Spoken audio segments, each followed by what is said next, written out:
जो सम्मानित सज्जन स्टेज पर मौजूद हैं, उन सब का मैं अभिनंदन करती हूँ।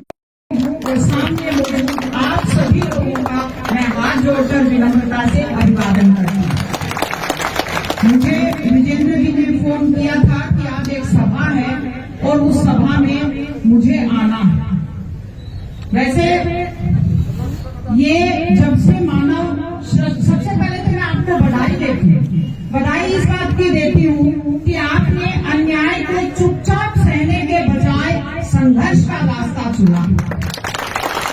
जब से ये सृष्टि शुरू हुई है, न्याय और अन्याय, अच्छाई और बुराई, सही और गलत में एक संघर्ष चलता आ रहा है।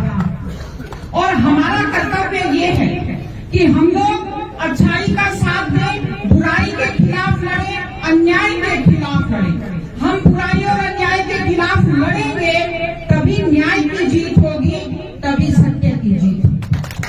आप लोगों ने संघर्ष का रास्ता चुना है, ये अच्छी बात है। हमारी एक आदत है कि हम लोग बड़ी शांति से चुपचाप चीजों को देखते हैं।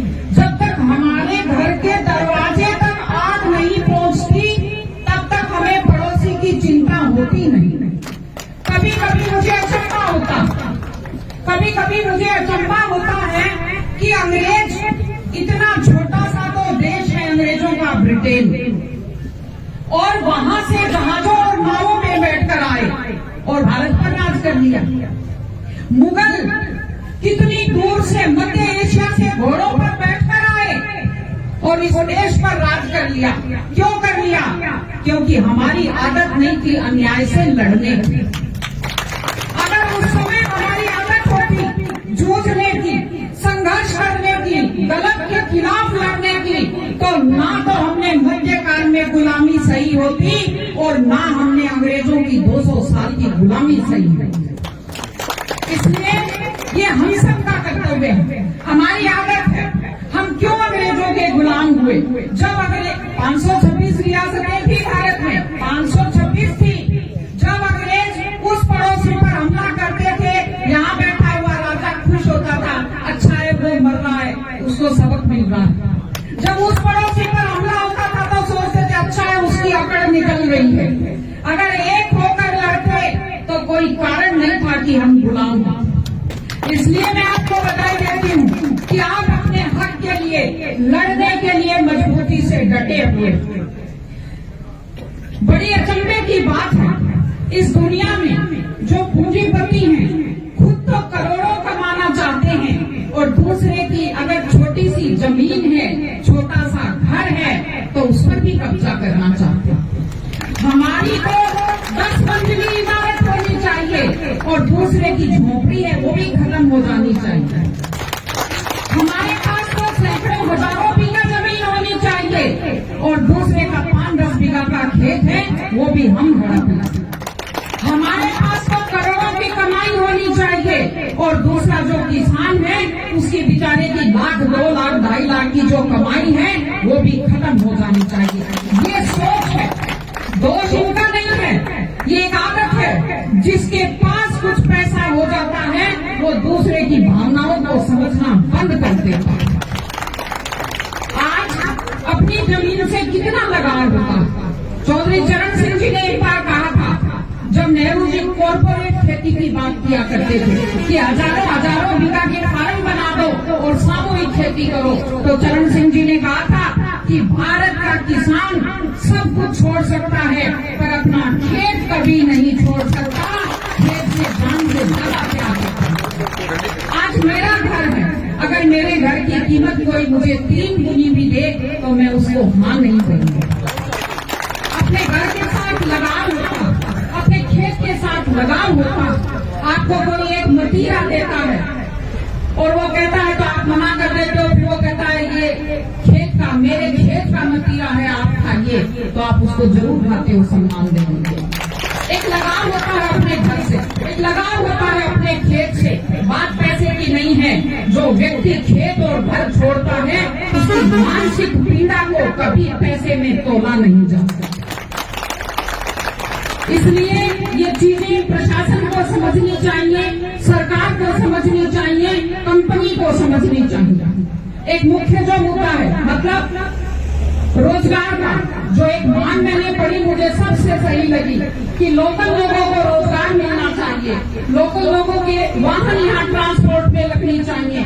मतलब आप जमीन तो यहाँ की यूज करोगे, जमीन के नीचे जो पानी भगवान ने लाखों साल में बनाया है, पानी यहाँ का यूज करोगे और रोजगार आप दूसरे लोगों के दोगे, ये नहीं हो सकता।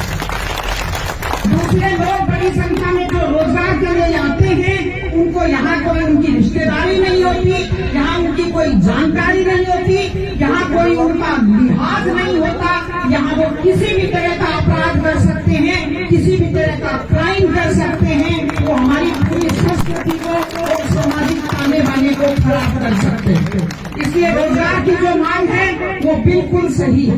वो जो मानसिक पीड़ा खेत और घर छोड़ने की है, उसके बदले अगर रोजगार की मांग हम करते हैं, ये बिल्कुल न्यायोचित और ये सही मांग है। यहाँ हमारी छाती पर मूंग डालने के लिए दूसरे राज्य के लोगों को हम आने नहीं देंगे, ये आपको संकल्प कर लेना चाहिए। इसके अलावा जो मुआवजे की मांग है, इसके अलावा जो अन्य मांगे हैं, बिल्कुल उचित मांगे हैं। उसमें कोई भी ऐसी मांग नहीं है जिसको पूरा ना किया जा सके। सरकार को एक कमेटी बना करके, मध्यस्थता करके, कंपनी को दबा करके काम करना चाहिए। लेकिन सरकार को फुर्सत नहीं है। सरकार का जो मुखिया जी हैं, वैसे यहाँ कोई राजनीति की बात मैं नहीं करना चाहती, लेकिन आप सब भी जानते हैं कि सरकार के जो मुखिया हैं वो वेंटिलेटर पर है। अब एक आदमी हॉस्पिटल में आईसीयू में वेंटिलेटर पर लेटा हो और आप उससे उम्मीद करो कि ये हमारा फलाना काम कर दे, ये हमारा ढिमका काम कर दे, वो कहाँ से कर देगा? वो अपनी सांस गिन रहा है। ये सरकार अपनी सांसें गिन रही है, इसके पास फुर्सत नहीं। मंत्रियों को एमएलए से लड़ने से फुर्सत नहीं, एमएलए को मंत्री से लड़ने से फुर्सत नहीं। एक खनन माफिया की बात चली थी, तो कांग्रेस के लिए एक एमएलए थे भरत सिंह जी, जो अभी विधानसभा में आ भी नहीं रहे। इस बात हम नहीं कह रहे हैं, कांग्रेस के एमएलए भरत सिंह जी ने कांग्रेस के खनन मंत्री प्रमोद जैन भैया के लिए कहा कि ये क्या खनन माफिया को कंट्रोल करेंगे, राजस्थान के सबसे बड़े खनन माफिया तो ये खुद हैं। तो ऐसी सरकार से हम क्या उम्मीद करें? लेकिन फिर भी संघर्ष करेंगे। सीकर और झुंझुनू कोई अलग नहीं है, नक्शा बनता है, उस पर पेन से लकीरें खींची जाती हैं कि ये सीकर हो गया, ये झुंझुनू हो गया, ये चूरू हो गया। कागज पर खींची हुई लकीरों से हम लोग अलग अलग नहीं हो गए, हम लोग एक हैं। और आप जब भी आवाज देंगे, हम लोग आपके साथ अपनी आवाज मिलाने के लिए यहाँ आएंगे और आप संघर्ष करेंगे, तो आपको हमेशा याद रहेगा। याद रखिए, जो आदमी अन्याय के खिलाफ समय पर नहीं बोलता वो पाप करता है। भीष्म पिता में कौरव सभा में बैठे थे और द्रौपदी के अपमान पर नहीं बोले, तो उनको अंत में तीरों की शैया मिली। और गिद्धराज जो थे जटायु, उन्होंने जब सीता माता का अपहरण देखा तो उन्होंने रावण के खिलाफ संघर्ष किया, तो मृत्यु के समय प्रभु श्री राम की गोद होती। जो व्यक्ति अन्याय के खिलाफ नहीं बोलता वो पाप का भागी होता है, उसकी आने वाली पीढ़ियां कोसती हैं। जैसे आज हम कहते हैं कि शायद हमारे बुजुर्गों ने कुछ गलती की कि हम मुगलों के गुलाम हुए, शायद हमारे बुजुर्गों ने कुछ गलती की कि हम अंग्रेजों के गुलाम हुए।